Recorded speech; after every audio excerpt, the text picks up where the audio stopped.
नमस्कार, मेरा नाम है शुभम गुप्ता और आप देखना शुरू कर चुके हैं वीके न्यूज। आज की खबर पश्चिम बंगाल की सियासी जमीन से आ रही है, जहां चुनाव की आहट अब तेज हो चुकी है। ब्रिगेड मैदान की वो विशाल रैली याद ही होगी आपको, जहां प्रधानमंत्री नरेंद्र मोदी की आवाज गूंजी थी। ना कोई व्यक्तिगत हमला, ना ही कोई दीदी का सीधा नाम, लेकिन तृणमूल कांग्रेस की सरकार पर ऐसा वार कि पूरा राज्य की राजनीति में हलचल मच गई। ऐसा इसलिए क्योंकि बीजेपी ने अब अपना गेम प्लान बदल दिया है।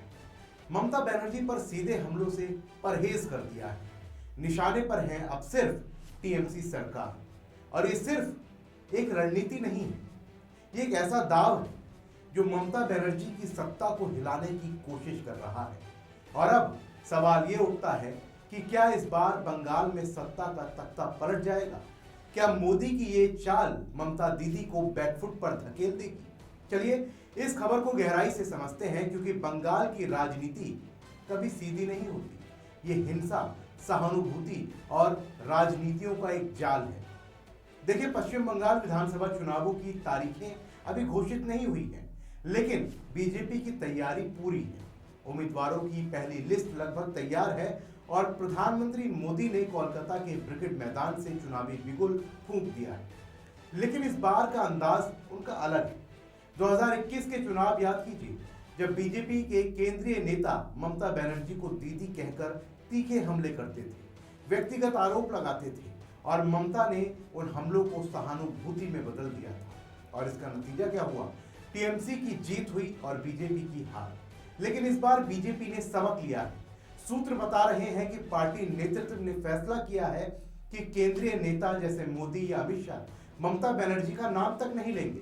हमला होगा सिर्फ टीएमसी सरकार पर, उनकी नाकामियों पर, राज्य के पिछड़ापन पर, अपराध पर, भ्रष्टाचार पर। राज्य स्तर के बीजेपी नेता ही ममता और पूरी टीएमसी को निशाना बनाएंगे, क्योंकि वो स्थानीय हैं, भुक्तभोगी हैं और जनता को ममता की कारगुजारियों की असलियत पता है। अब सोचिए, ये बदलाव क्यों किया गया? बीजेपी का मानना है कि 2021 में ममता ने व्यक्तिगत हमलों से सहानुभूति का माहौल बनाया। लोग सरकार की नाकामियों से नाराज थे, लेकिन ममता की छवि पीड़ित की बन गई। इस बार बीजेपी वो मौका नहीं देना चाहती। मोदी की ब्रिगेड रैली इसका जीता जागता उदाहरण है। मोदी ने ममता का नाम नहीं लिया, लेकिन टीएमसी सरकार पर वो जमकर बरसे और कहा कि बंगाल में अपराधियों की खुली छूट है, बहनों के साथ दिल दहलाने वाले अपराध हो रहे हैं, राज्य पिछड़ रहा है, और परिवर्तन संकल्प यात्रा का उन्होंने जिक्र किया। बीजेपी कार्यकर्ताओं पर हमलों की उन्होंने बात की, लेकिन सारा जोर टीएमसी सरकार की असफलताओं पर था। ये रणनीति साफ है कि जनता को सरकार के खिलाफ खड़ा करना है, बदलाव का विश्वास जगाना है और ममता को सहानुभूति का हथियार ना देना है। और देखिए, ममता बनर्जी 2011 से सत्ता में है। उनकी ताकत क्या है? स्थानीय छवि, दीदी का संबोधन और सहानुभूति। 2021 में बीजेपी के हमलों ने उन्हें बंगाल की बेटी बनाकर पेश किया था और जनता ने टीएमसी को 200 से ज्यादा सीटें दी थी। लेकिन इस बार मोदी की चाल ने ममता दीदी के होश उड़ा दिए हैं, क्योंकि अगर केंद्रीय नेता व्यक्तिगत हमले नहीं करेंगे तो ममता किस आधार पर सहानुभूति बटोरेंगी? टीएमसी सरकार पर हमले सीधे जनता की तकलीफों से जुड़े हैं। बेरोजगारी, अपराध, भ्रष्टाचार, स्वास्थ्य सेवाओं की बदहाली, शिक्षा का गिरता स्तर, और बीजेपी अब कह रही है कि टीएमसी सरकार ने बंगाल को पीछे धकेल दिया है। अपराधी राज चला रहे हैं, महिलाएं असुरक्षित हैं, और ये बात जनता के दिल में उतर सकती है, क्योंकि पिछले सालों में संदेशखाली जैसी घटनाएं, शाहजहां शेख जैसे नेता के कांड और चुनावी हिंसा की खबरें सबके सामने है। मोदी का ये दाव मास्टर स्ट्रोक है।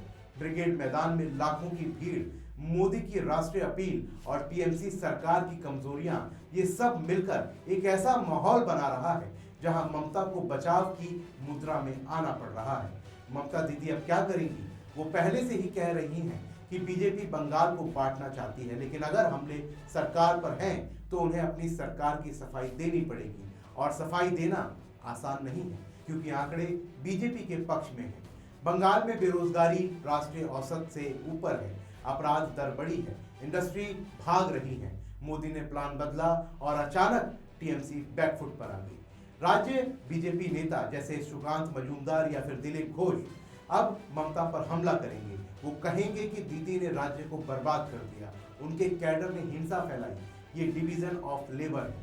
केंद्रीय नेता छवि बनाएंगे, स्थानीय नेता हमला करेंगे और इसका नतीजा जनता में गुस्सा सरकार पर केंद्रित होगा, ना कि ममता की व्यक्तिगत छवि पर। लेकिन सवाल ये है कि क्या ये रणनीति काम करेगी? 2021 में बीजेपी को 77 सीटें मिली, लेकिन इस बार वो 200 पार का दावा कर रही है। चुनाव आयोग ने पहले ही केंद्रीय बलों की तैनाती बढ़ा दी है, 480 बटालियन और कम चरणों में चुनाव की संभावना है। ये सब बीजेपी के पक्ष में जाता है क्योंकि टीएमसी की ताकत स्थानीय कैडर और बूथ मैनेजमेंट में है और केंद्रीय निगरानी से वो दबाव आएगा। मोदी ने परिवर्तन का नारा दिया है और कहा है कि बंगाल को विकास चाहिए, ना कि टीएमसी का कटमनी और सिंडिकेट राज। ममता दीदी के लिए मुश्किल वक्त है। वो पहले से ही कांग्रेस और लेफ्ट से अलग थलग है। इंडिया गठबंधन में दरार है। अगर बीजेपी का ये प्लान चला तो ममता की सत्ता पूरी तरीके से हिल जाएगी। लेकिन बंगाल की जनता क्या चाहती है? क्या वो बदलाव के लिए तैयार है या फिर दीदी पर भरोसा कायम रहेगा? अब थोड़ा गहराई में चलते हैं क्योंकि बीजेपी की तैयारी आप सबसे पहले देखिए। सभी बड़े नेता चुनाव लड़ सकते हैं।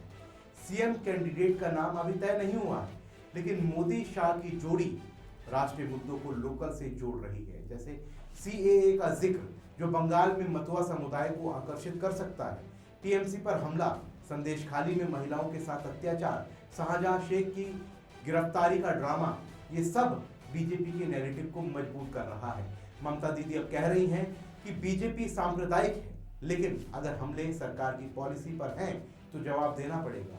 मोदी ने पूरा खेल पलट दिया है, व्यक्तिगत से संस्थागत हमले की ओर पूरा रुख मोड़ दिया है। ये राजनीति का क्लासिक मूव है जहां दुश्मन को उसके ही हथियार से हराया जाता है। ममता की सहानुभूति अब उनके खिलाफ जा सकती है क्योंकि जनता पूछेगी कि सरकार क्यों फेल हो रही है।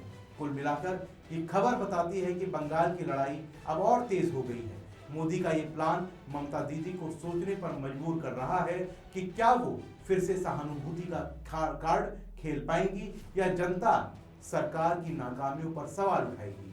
शाम 4 बजे चुनाव आयोग की प्रेस कॉन्फ्रेंस है, तारीखें घोषित होंगी और उसके बाद असली जंग शुरू होगी। लेकिन आज से ही साफ है कि बीजेपी ने दांव चला है और ममता के किले में दरार पड़नी शुरू हो गई है। और आप क्या सोचते हैं, क्या मोदी की ये रणनीति बंगाल में कमाल करेगी या ममता दीदी फिर से बाजी मार लेंगी? कमेंट बॉक्स में अपना जवाब हमें जरूर दीजिए।